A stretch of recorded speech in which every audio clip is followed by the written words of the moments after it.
महायुद्ध को 31 दिन बीत चुके हैं। ट्रंप ने कहा है कि वो ईरान का तेल अपने कंट्रोल में लेना चाहते हैं। वहीं यूरेनियम पर कब्जा करने की चाहत भी अमेरिका छिपा नहीं पा रहा है। तो सवाल है कि क्या इसीलिए ग्राउंड ऑपरेशन यानी जमीन पर जंग की तैयारी अमेरिका ने कर ली है?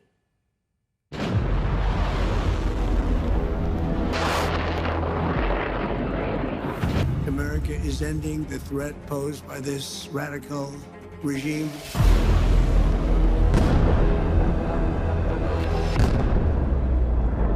Decimating Iran's capabilities with Operation Epic Fury, something that nobody's ever seen.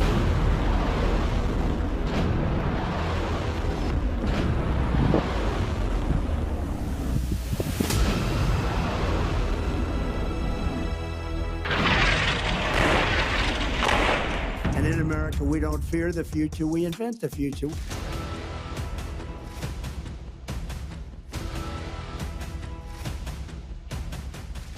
भविष्य निर्माण की बात करते अमेरिकी राष्ट्रपति के लिए 30 दिन बाद भी ईरान युद्ध वो भंवर बना हुआ है, जिससे निकलने की हर कोशिश ट्रंप को लड़ाई के दरिया में और उलझाती जा रही है। जहां 4 से 6 हफ्ते में युद्ध खत्म करने की बात ट्रंप ने कही, लेकिन 5वें हफ्ते बाद भी हालत ये है 11,000 जगहों पर ईरान में हमला करने के बावजूद सुप्रीम लीडर खामेनेई से लेकर 20 बड़े कमांडर मंत्री को मारकर भी ईरान की सैन्य ताकत को नष्ट कर देने के दावे के बाद भी 30 दिन में ईरान को अमेरिका और इजराइल झुका नहीं पाए। ईरान की अमेरिकी सैनिकों की कब्रगाह बना देने वाली यह धमकी यूएसएस त्रिपोली से मिडिल ईस्ट पहुंचे 3,500 सैनिकों के लिए दी गई है, जिन्हें लेकर अमेरिकी वॉरशिप दावा है खाड़ी के बेस पर ईरान युद्ध के लिए पहुंचा है। ये तस्वीर देखिएगा, अमेरिकी सेना के सेंट्रल कमांड की तरफ से जारी ये तस्वीरें महायुद्ध में नई आग धधकने की गवाही देती हैं, क्योंकि जापान से चलकर मिडिल ईस्ट पहुंचा यूएसएस त्रिपोली एक बहुत बड़ा एम्फीबियस असॉल्ट शिप है, जिसका मतलब है एक ऐसा बड़ा सैन्य जहाज जो समंदर और जमीन दोनों जगह ऑपरेशन करने के लिए बनाया जाता है।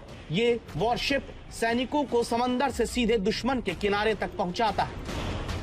इस बीच एक और अमेरिकी aircraft carrier USS George HW. Bush भी अमेरिका से रवाना होकर मिडिल ईस्ट की तरफ बढ़ रहा है, जबकि 2 अमेरिकी aircraft carrier USS Abraham Lincoln और यूएसएस गेराल्ड आर फोर्ड पहले से मौजूद हैं और अब यूएसएस त्रिपोली आ चुका है, जो आकार में एयरक्राफ्ट कैरियर जितना होता है। इसमें हेलीकॉप्टर, MV-22 ओस्प्रे और F-35B फाइटर जेट जैसे विमान तैनात हैं। तो क्या अमेरिका अब ईरान में आगे चलने वाले जमीनी ऑपरेशन की तैयारी के लिए अपने जवानों को उतारना शुरू कर चुका है? अमेरिका जब कुछ दिन तक जमीनी हमले करके ईरान को लंबे समय तक हर तरह की सैन्य ताकत से दूर कर देना चाहता है, तो इसकी वजह देखते जाइए। यूएस सेंट्रल कमांड जब ईरानी वेसल को नष्ट करने का वीडियो जारी करके ये दिखाता है कि वो ईरान को नुकसान पहुंचा रहा है, तभी ध्यान से इन तस्वीरों को देखना जरूरी हो जाता है। ये सऊदी अरब में ईरान की तरफ से प्रिंस सुल्तान एयरबेस को निशाना बनाए जाने का वीडियो है। सामने आई तस्वीरों से ऐसा दावा किया जाता है कि एक अमेरिकी E-3 अवॉक्स विमान को नुकसान पहुंचा है। E-3 एक उड़ता हुआ रडार और हवाई कमांड सेंटर है, जो खतरों पर नजर रखता है और अमेरिकी हवाई ऑपरेशंस को निर्देशित करता है। ये $500 मिलियन का बताया जाता है, जो पूरी तरह नष्ट होने का दावा है। दावा यह भी कि खाड़ी में 6 E-3 विमान तैनात किए गए, जो कि पूरे बेड़े का लगभग 40% हिस्सा है। एक भी विमान के नष्ट हो जाने से युद्ध में मदद देने वाले हवाई रडार कवरेज का एक बड़ा हिस्सा खत्म हो जाता है। चूंकि इसका रडार सैकड़ों किलोमीटर दूर से विमान, मिसाइल और ड्रोन का पता लगा सकता है, इसीलिए कहा जा रहा है कि ईरान ने बड़ा नुकसान अमेरिका का किया है।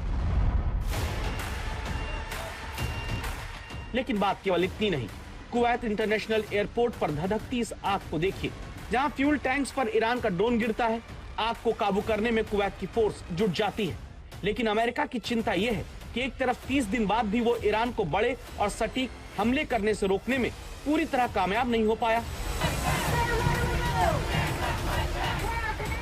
दूसरी तरफ युद्ध में उतरने से लेकर दूसरे अन्य मुद्दों पर भी अमेरिका के ही तमाम शहरों में प्रदर्शन ट्रंप के खिलाफ होने लगा, जहां नो किंग्स रैलियों में हजारों प्रदर्शनकारी जुटते हैं, ट्रंप की गिरफ्तारी से लेकर तुरंत पद से हटाने तक की मांग करते हैं। क्या यह भी एक वजह है कि अब जल्द से जल्द युद्ध को खत्म करने की चाहत में अमेरिका ग्राउंड ऑपरेशन कर सकता है? और इसीलिए ट्रंप प्रशासन ने मिडिल ईस्ट में अमेरिकी मरीन सैनिकों को तैनात कर दिया। साथ ही इस इलाके में अमेरिकी सेना की 82वीं एयरबोर्न डिवीजन से हजारों सैनिकों को भेजने की भी योजना बनाई जा रही है। और तब ईरान धमकी देता है। जमीन पर अमेरिकी सैनिकों के उतरने पर ईरान भी ताकत दिखाता है। सवाल यह आता है कि हॉर्मूज अब तक तो अमेरिका खुलवा नहीं पाया, जो यूरेनियम को अब तक ईरान में अमेरिका हासिल कर नहीं पाया, तो क्या वो जमीन की जंग लड़कर ईरान को झुका पाएगा?